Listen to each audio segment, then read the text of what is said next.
Yeah, good morning. So in this video, I'm going to discuss about the postulates of Werner's theory of complex compounds. Werner's theory of complex compounds or coordination compounds. According to Werner's theory, central metal atom or central metal ion has two types of valence or two types of valencies. One is primary valency. One is primary valency, which is also called as ionizable valency. The other valency is nothing but secondary valency, which has another name, non-ionizable valency. So the first postulate is this one. Central metal atom or ion has two types of valencies. One is primary, another one secondary, ionizable and non-ionizable valencies.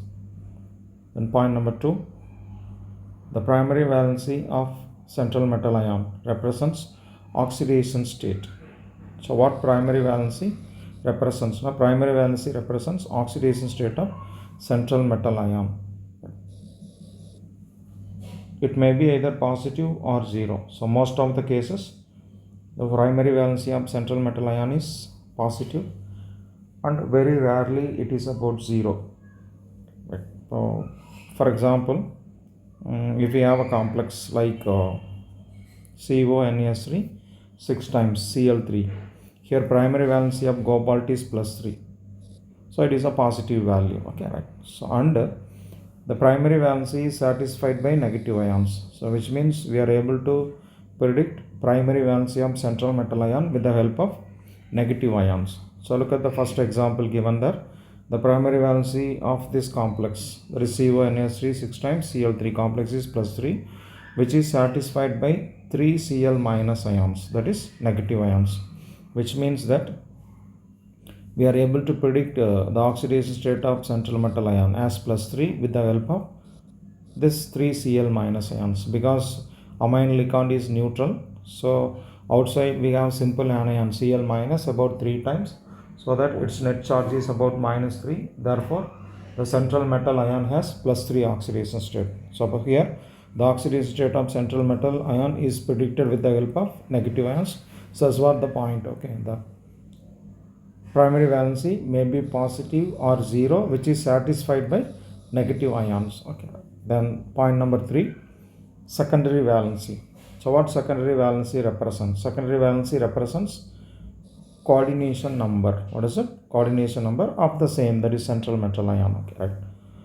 And it is satisfied by only positive ions or only negative ions, sometimes only by neutral molecules, and very rarely by combination of all these three. Okay, so this is the point. Okay, so secondary valency coordination number of central metal ion is satisfied by positive ions, negative ions, or neutral molecules, or by combination of all these three. Okay, right. Now, so let us see one example for that. Right. So now the same complex what we discussed earlier, copper amine complex with chloride simple ion, isn't it? Right here the secondary valency of the central metal ion cobalt is about 6. Now here, which is this coordination number 6 is satisfied by 6 amine Licands. So how we say the coordination number of cobalt is 6 here? Because now here in the complex ion, the cobalt central metal ion is surrounded by 6 monodendrite Licands. There are 6 amine Licands, isn't it? So each amine Licand is capable of forming one bond with the central metal ion. Totally around central metal ion there are 6 bonds formed by amine Licands, isn't it? So that the coordination number is 6. Okay, now here the coordination number is predicted with the help of the neutral amine molecule.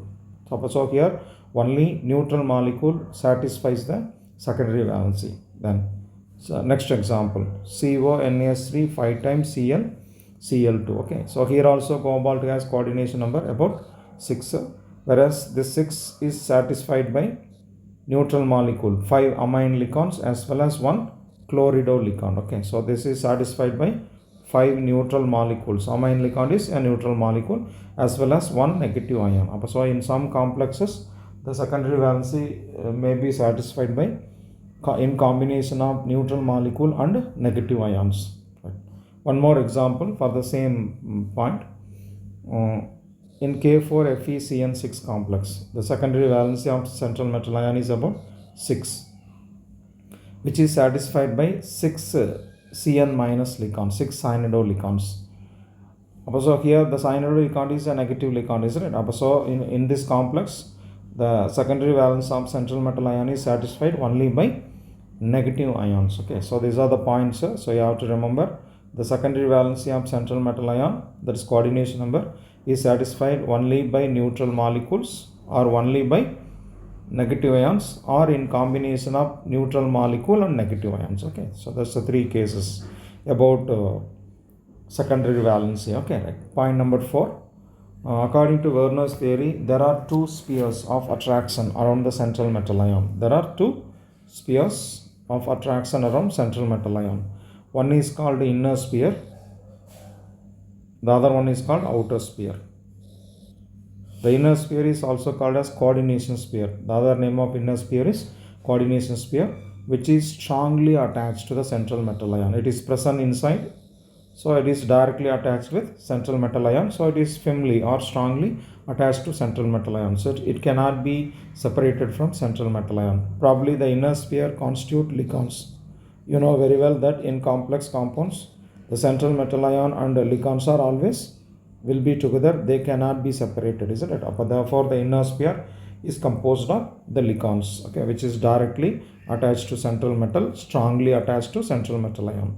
Then the outer sphere is also called as ionization sphere, which is loosely attached.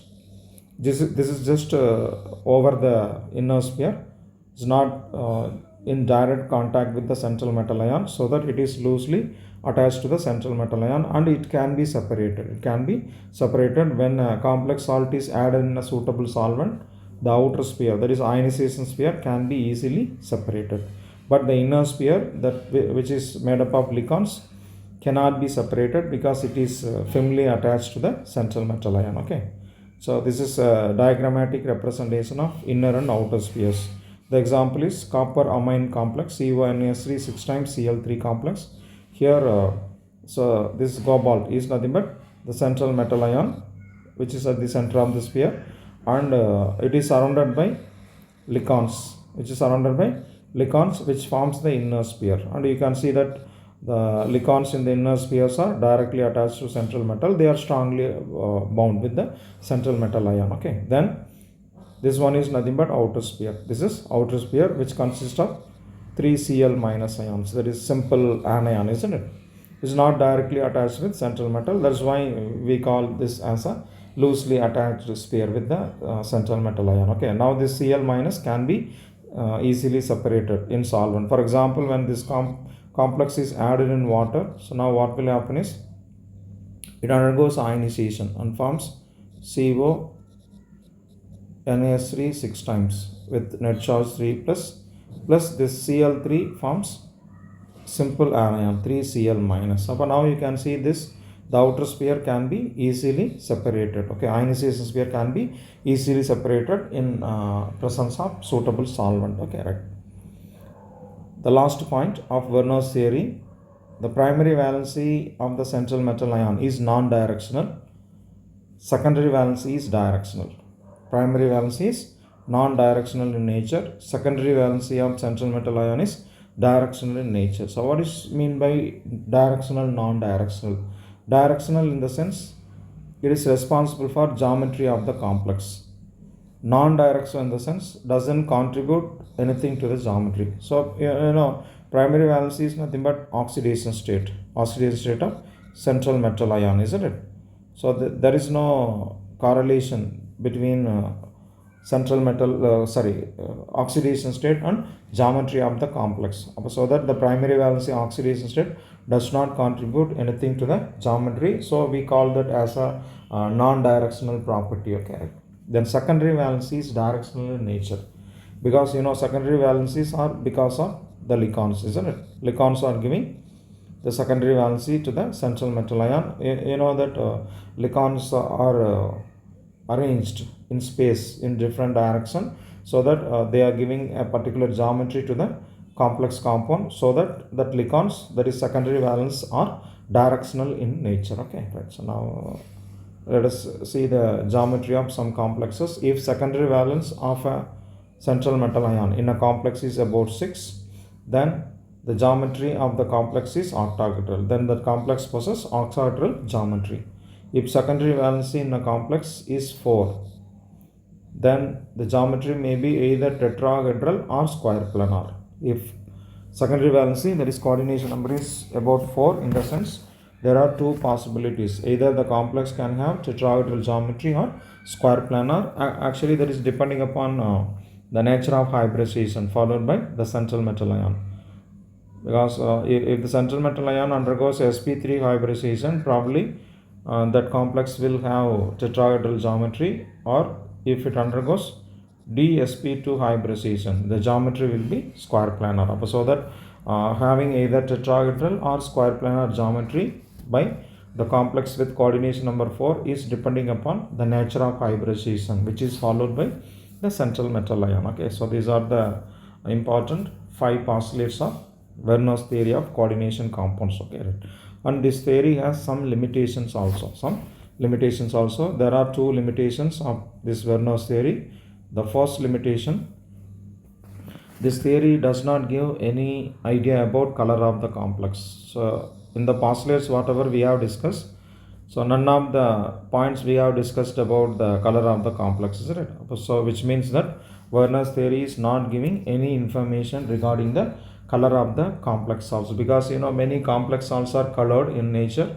So why the color is produced, what is the principle behind color formation, so nothing is explained by Verner's theory. Okay, so that is considered as one limitation of Verner's theory: no explanation about color of the complex. And another one, it also does not explain about the magnetic property of the complex. The complex salts may be either paramagnetic or diamagnetic. So based on magnetic property, complexes may belong to either paramagnetic complex or diamagnetic complex. Paramagnetic complexes are attracted in magnetic field. Diamagnetic complexes are repelled in magnetic field. So generally a complex salt may belong to either para or diamagnetic character, belongs to either para or diamagnetic substance. So whereas this Verner's theory not giving any idea about the magnetic property. So there is another limitation of Verner's theory. Okay, right. So in this video I have discussed about the various postulates of Verner's theory as well as its limitation. Okay, so very important and easy and important topic in the exam point of view. Okay, right. Thank you. I hope you are able to follow this. Thank you very much.